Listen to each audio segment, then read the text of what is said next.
She built a magnificent new shop with multiple floors, air conditioning, and the finest equipment money could buy. She hired assistants from the city and charged prices that would have been unthinkable just a year earlier. But the threads she collected multiplied exponentially. Now she was taking significant pieces from every customer, claiming it was necessary for quality control and proper fitting. Her monthly visits to Mama Abeji required a large bag to carry all the collected threads. The magical garment she wore had grown into an elaborate network of interwoven life forces. She could feel the power coursing through her. Not just success in business, but enhanced beauty, charisma, and an almost hypnotic influence over others. Yet with each thread added, the people of Ekiti grew weaker. The mysterious illness spread like a plague. Families began losing their loved ones not to death, but to a living emptiness that was somehow worse. Mrs. Adenike now sat by her window all day, staring at nothing, unable to remember her own children's names. Mr. Balagan had become so weak that he couldn't work, leaving his family in poverty. Young Kemi had attempted to take her own life twice, saved only by her mother's vigilance. Among Funmi's customers was a widow named Mama Folake, whose only son, Adeyemi, was preparing for his wedding. She had saved for 2 years to afford a beautiful agbada from Golden Needle for her son's special day. But Mama Folake was also a woman of deep faith and spiritual sensitivity. As her son began showing symptoms of the mysterious illness after receiving his garment, she spent 3 days and nights in intense prayer and fasting. On the 3rd night, she received a vision that would change everything. In her vision, she saw her son's thread being pulled from his body and woven into a dark garment worn by a woman whose face was hidden in shadows.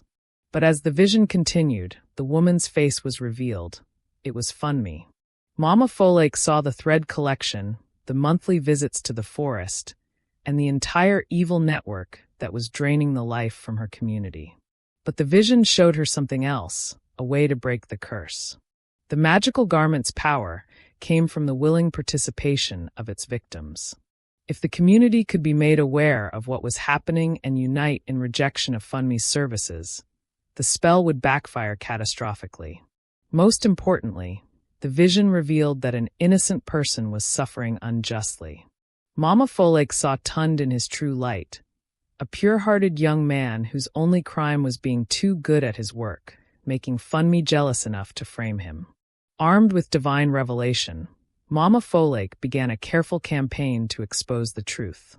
She started with the families who had been most affected by the mysterious illness, sharing her vision and asking them to examine their experiences carefully. Think, she urged them.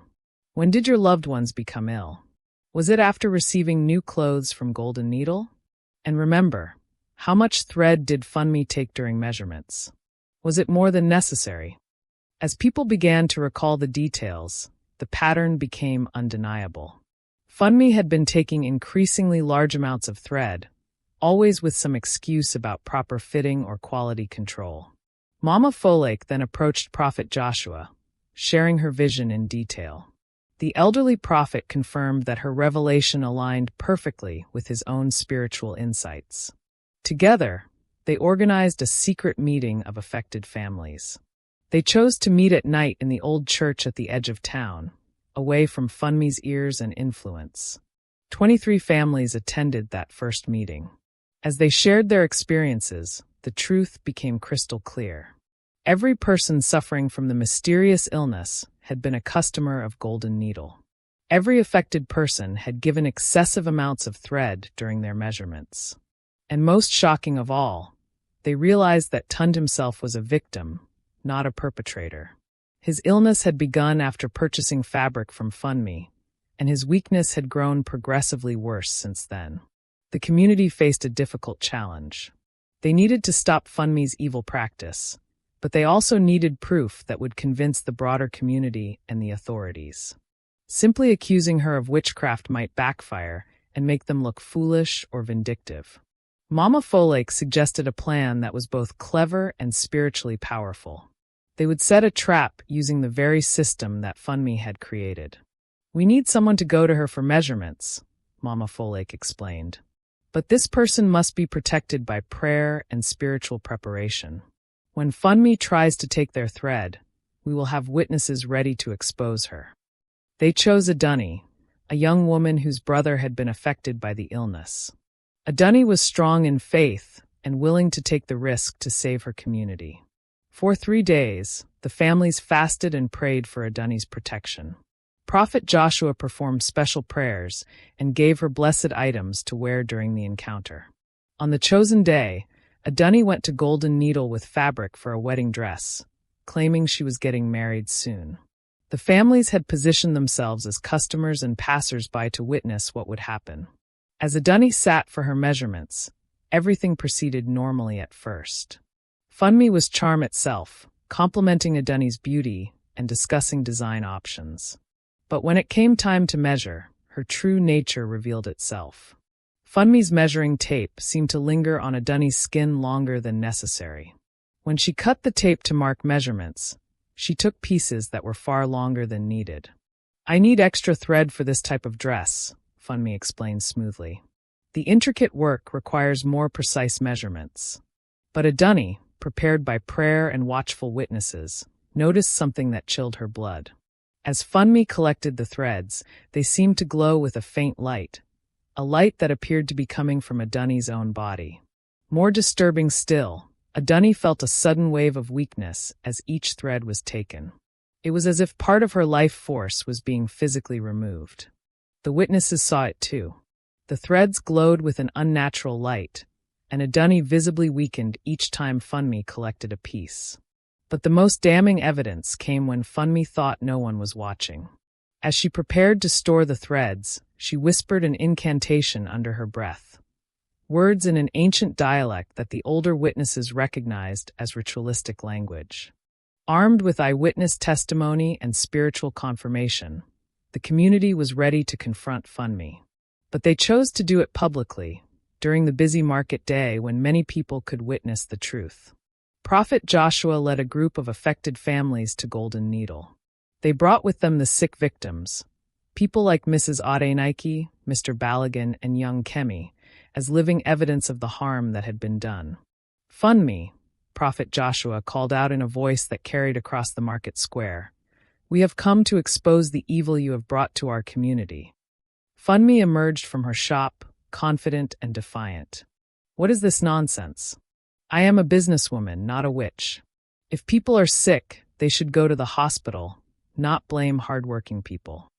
But Mama Folake stepped forward with the threads that Adunni had collected during her visit, threads that still glowed with stolen life force.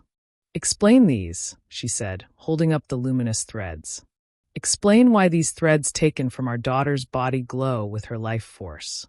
Explain why every person who has given you threads is now wasting away while you grow stronger and richer." The crowd that had gathered gasped as they saw the glowing threads. Even those who had supported Funmi began to step back in fear and revulsion. Funmi tried to maintain her composure, but the spiritual weight of her crimes was beginning to overwhelm her. The magical garment she wore beneath her clothes began to feel hot against her skin. "This is all lies and superstition," she declared, but her voice lacked its usual conviction. Then Prophet Joshua spoke with authority that seemed to come from beyond himself. "If you are innocent, then remove your outer clothes. Let us see what garments you wear beneath, garments woven from the life force of this community." Funmi's face went pale. She knew that beneath her expensive clothing, she wore the magical garment woven from hundreds of stolen threads, threads that pulsed with the life force of her victims. As the crowd pressed closer, demanding answers, Funmi felt the garment beginning to burn against her skin.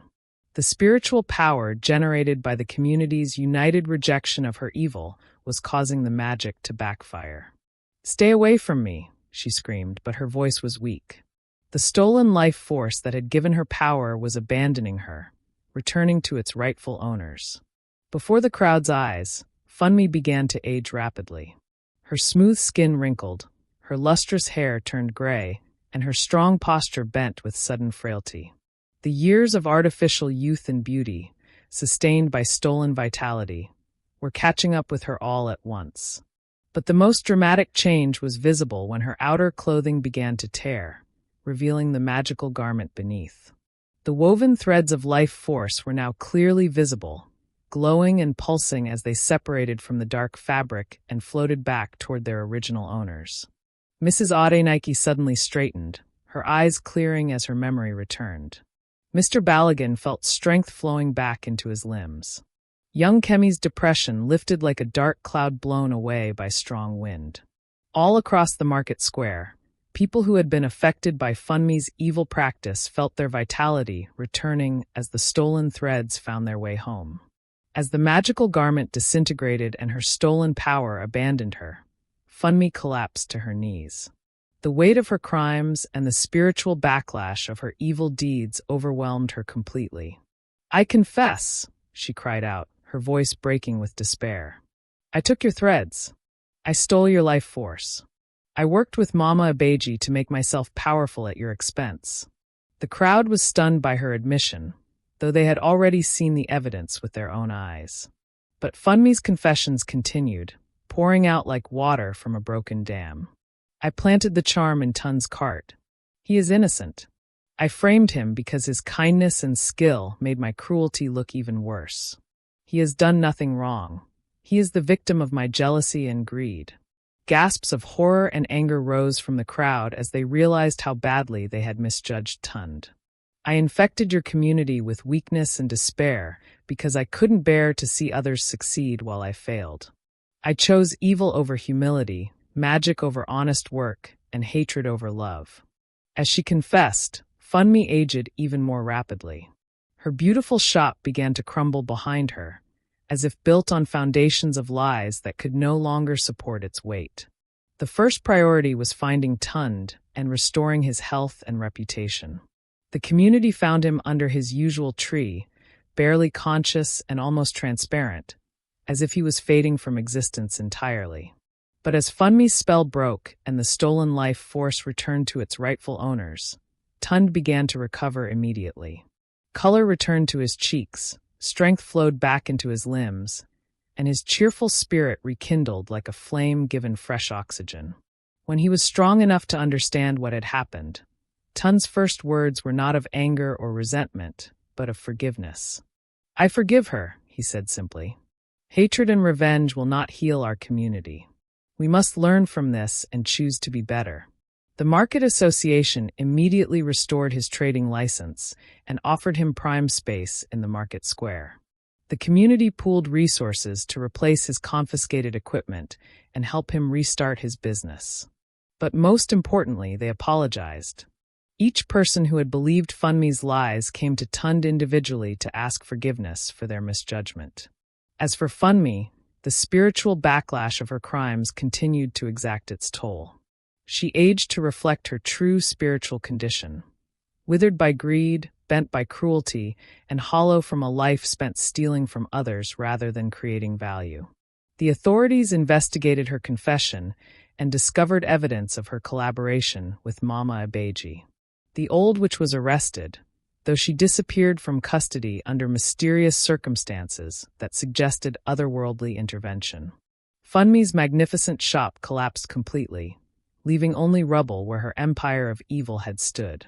Her expensive equipment rusted overnight, and her inventory of fine fabrics crumbled to dust. She was left with nothing but the consequences of her choices and the memory of what she could have been if she had chosen humility and service over pride and exploitation. The community offered her basic shelter and food, showing mercy even after her terrible crimes. But Funmi was never again able to sew so much as a single stitch. Her hands, which had once created beautiful garments, now shook too violently to hold needle and thread. In the months that followed, Ekiti became known far and wide not for its skilled seamstress, but for its united community and the young man whose kindness had triumphed over evil. Tun's business flourished more than ever, but he used his success to lift up others. He trained young people in sewing skills, offered apprenticeships to those who couldn't afford formal education, and always reminded his customers that true beauty comes from kindness, not from clothing. The community established new traditions to protect against similar evil in the future. They educated everyone about the spiritual significance of personal items and the importance of choosing service providers based on character, not just skill. Prophet Joshua organized regular community meetings where people could share concerns and watch out for one another's well-being. The mysterious illness that had plagued them served as a reminder of how individual choices affect the entire community.